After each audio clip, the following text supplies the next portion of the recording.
Like there are 5 levels of highness. If we start from royal, that is. So starting from royal, there is royal level, imperial level, planetary level, a galactic level, and universal level highness. And like just a quick explanation about these things is that when you are at the royal level, you are concerned about the you are more hands-on with the earth, because you are administering your own kingdom. And kingdoms in the Age of Kings, they were not even very large. They might have consisted of only, perhaps even only hundreds of people.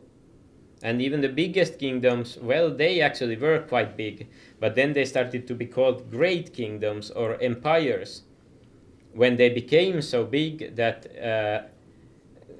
that the king was kind of ruling over a separate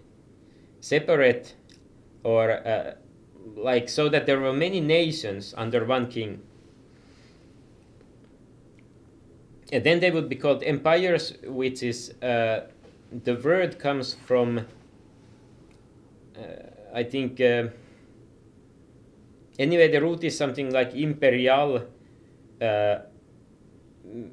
pertaining to an empire, and the Latin word originally comes from to conquer.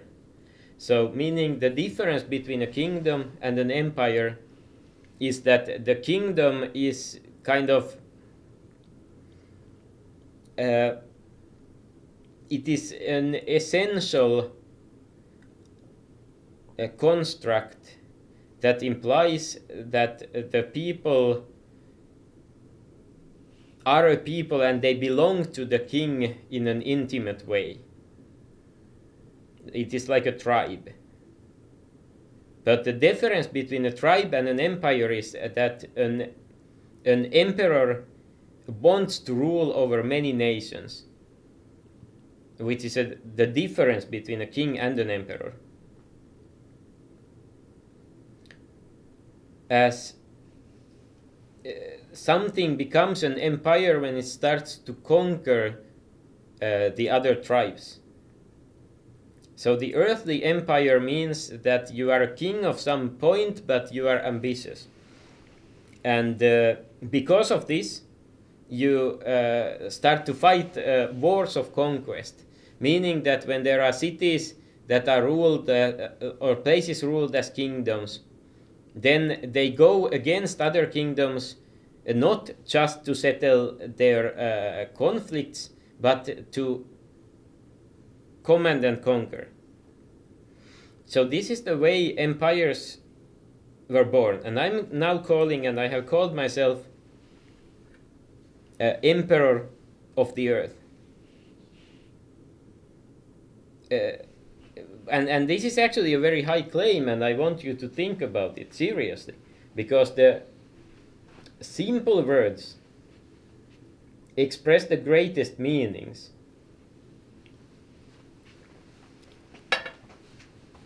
Especially when they are uttered by the Emperor of the Earth, one of my many persons.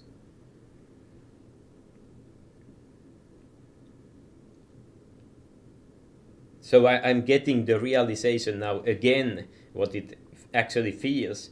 I'm explaining that that emperor is somebody who has the desire to conquer, and the thing that I want to conquer here is my wife's heart, because that is something that I have lost in a very real way during this time of 44 weeks and counting, from when I started the Dragon Project. Because my understanding why this has happened is that there is such a great difference between the feminine and masculine principle, and in the brains that are wired according to these principles, because don't make noise there. Because the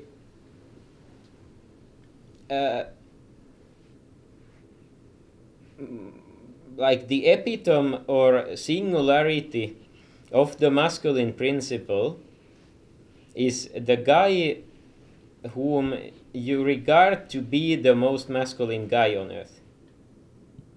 So there is a singularity. It is called your idol or your hero if you are a woman. So the guy whom you think as being the sexiest of them all, who is doing the things in exactly the way that makes you wet, repeatedly and without fail. Or of course he fails, as every person fails. I have especially failed in... Well, I'm not going to elaborate on my sex life here. But the thing is that since if there is any measurable quality or trait among people, the logical corollary is... A corollary means that that something like automatically follows from the premise. So if the premise is that there is any like anything that can be measured, and there are many objects that have some measure of that thing,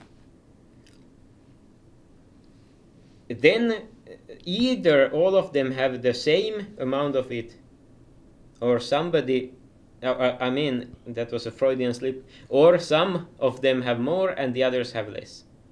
And if there are differences between the measures, it means that somebody is, again, Freudian slip, because I want to talk about myself. And this is what I do. You already saw the message earlier today when I was still.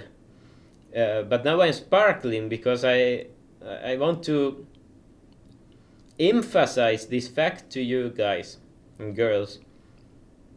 I mean, your majesties, etc., etc. That I actually do feel my inner world is, in fact, that is a significant matter, and you should listen to me when I claim that I am the most masculine guy on earth.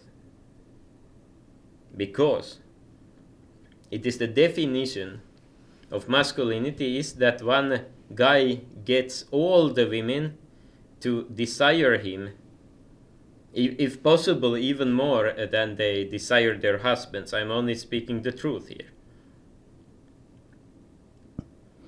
So, the universal hero that every woman thinks that, oh, I want that guy to be either my father or brother or lover. I mean, even my child, if he would act that way in the situations, I would be so proud of him.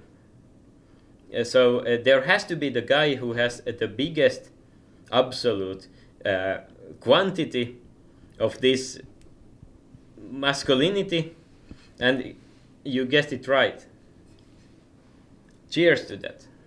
Cheers.